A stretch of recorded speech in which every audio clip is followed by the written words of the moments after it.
Superheroes. Ah, yes. One of my favorite topics to talk about. And why wouldn't it be? Superheroes are awe-inspiring figures, but they're no more than pieces of media, right? In this video, I'd like to make the argument that superheroes are more than just pieces of media, that they have ingrained themselves beyond that into our Western society. But what are they? Are they myth or folklore? Before I give my final opinions on what superheroes are, I think it's important that we break down exactly what myth and folklore are so that we can understand the context within I'll be making my argument. Without further words, here we go. The story of Osiris, Sun Wukong's journey to the west, and the tale of Persephone are all great examples of myth. Each one stands firmly on the foundations of what makes a myth a myth. Let's take a deeper look at each one and flesh out what I'm trying to say here. The story of Osiris. Osiris was the ruler of Egypt until his brother Set became jealous of his prosperity, locking him in a sarcophagus and tossing him into the Nile. However, Osiris was resurrected by his wife for one fiery night of passion. No, seriously, they made a baby. This is all before Osiris returns to the afterlife to become the god to judge the souls of the dead. This myth embodies themes of death, resurrection, and eternal life. Journey to the West, not to be confused with Dragon Ball, is a Chinese myth. The basis of this story is that Sun Wukong, along with Pigsley and Sandy, must take a monk to retrieve Buddhist scriptures. Wukong is no normal jabroni though, as he is immortal and comes with a pretty sweet kit. This story embodies heroism, redemption, spiritual enlightenment, overcoming ego, and attaining wisdom and compassion. At the end of the journey, Wukong achieves Buddhahood, which particularly drives home the themes of spiritual enlightenment and personal growth.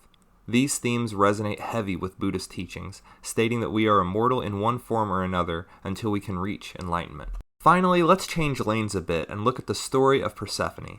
For those uninformed, Persephone is the daughter of Zeus and Demeter, the goddess of agriculture, who was kidnapped by Hades to live in the underworld to be his wife. Upon losing her child, Demeter is so down she stops doing her goddess of agriculture duties, and the world begins to become barren and cold.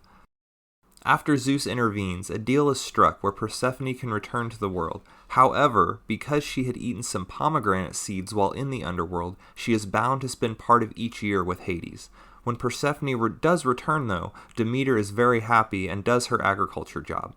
This story is supposed to symbolize and inform the changing of the seasons, as spring through summer represent the time where Persephone is free of Hades. As you can see, myths are grand and bold. The heroes in them often battle circumstances in various ways. A common theme you'll notice in myth is that they tend to explain natural phenomena or are often tied to deities. Folklore, though, differs from myth in a few key ways. Primarily, folklore tends to focus much more on a smaller scale and adventure.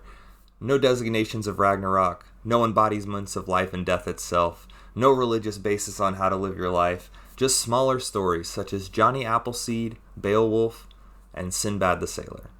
Oh, Johnny Appleseed, one of my favorite folk heroes. Johnny Appleseed's story is about what you would expect, but official Johnny Appleseed lore says he was just a simple man born in 1774 who toured the Midwest planting apple trees. However, in the stories, he's known for being a very kind soul, in touch with nature, and unconventional in appearance, wearing a tin pot as a hat.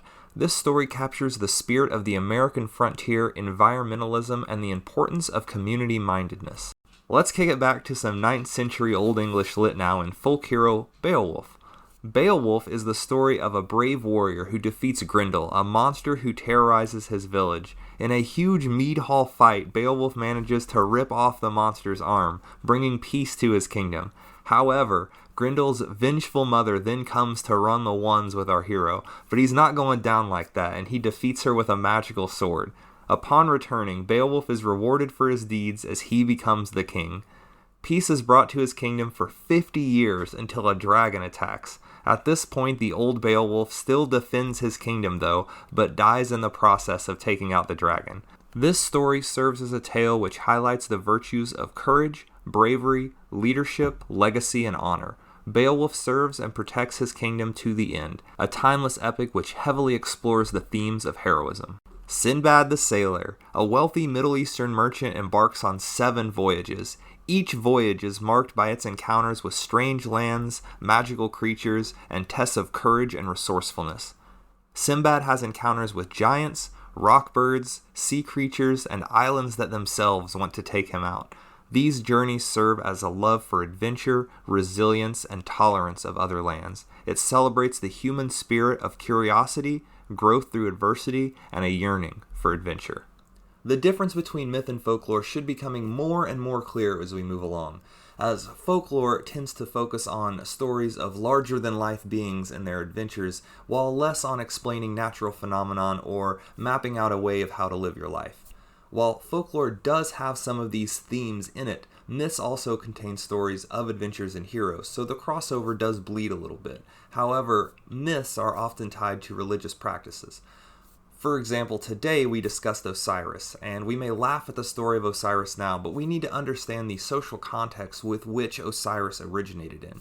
Osiris is a figure of Egyptian mythology. It is part of their religion, and that firmly grounds Osiris out of the folklore range and cements him as a myth. Now, I would be amiss if I didn't mention where and how frequently the lines between myth and folklore do blur. Hercules is a great example of this. Daughter of Zeus and a human, does 12 incredible labors which include epic battles and walks between the world of man and God. Sounds awfully like Wonder Woman, doesn't it? And what about the mythological figures in comics themselves? What I'm saying is there's going to be crossover and bleed. While you can make an argument for both sides, I still find myself putting more stock in the fact that superheroes are more associated with folklore than with myth. My final thoughts are that superheroes are not modern-day myth, as many of my peers would have you believe. Instead, superheroes are much more akin to folklore, larger-than-life fictional beings who go on great and small adventures while instilling some life lessons along the way. I hope this has been entertaining for you, and I'll see you in the next one.